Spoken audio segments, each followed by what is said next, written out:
We're here today ostensibly to fund the Department of Homeland Security through a partisan reconciliation bill that intentionally and very clearly bypasses any cooperation with Democrats. I want to talk for a minute about what is actually in this bill, which is pretty remarkable. First of all, 2/3 of the funding in this bill goes to the border wall. Now, you can make arguments about the border wall all you want. Obviously, we know it's a pet project of the president. Would it be better if we had a border wall to keep the border safe? Probably. But is it really the most effective use of $46 billion? Of course not. Because not included in here is any funding for the actual effective methods of keeping the border secure.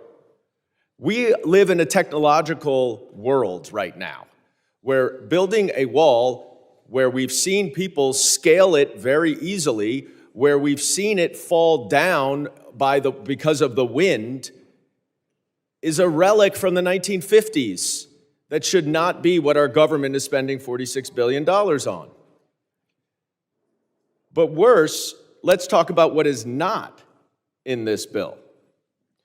There is no money for emergency management for FEMA. Now, this is not a partisan issue.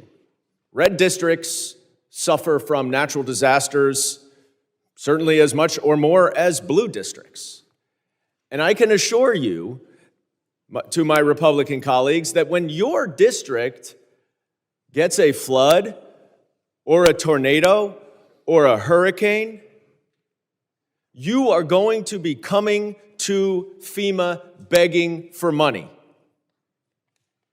And I don't want to hear a single word from any of my Republican colleagues about where is FEMA when they need emergency management support.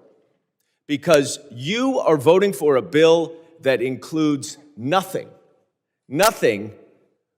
for money that you will need, and you will need it. You are being short-sighted. But do not worry, there is money for FEMA. There is money for FEMA, $300 billion. You know what that's for? For Donald Trump to play golf. $300 million to reimburse local law enforcement for presidential protection related to activities by the president. $300 million. Donald Trump has played golf 24 out of his first 99 days. That is a quarter of the days. So you are funding a bill that does not give any money for natural disasters, that does not repay towns, cities, states for the tremendous amount of money that they have paid out for our immigration system to operate? Nope. And that's red districts too. But we are going to make sure Donald Trump can play golf, because that's where our $300 million of FEMA money should go to. It's a disgrace. And it's a disgrace that none of my Republican colleagues will speak up against this money for golf, against the obvious and egregious due process violations. I know you. I know you are good people. I know you care about due process. You care about the rule of law.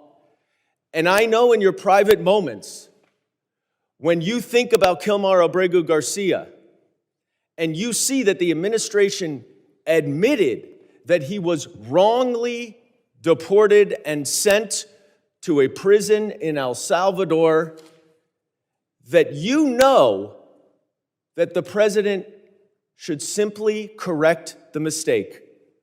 Bring him back home so he can go through the proper court system. When are you going to speak publicly? When are you going to speak out for simple due process, which is the bedrock of our country? because now it's going from Kilmar Abregu to American citizens, and who knows when it will be next. Donald Trump's not listening to me, but he will listen to you all.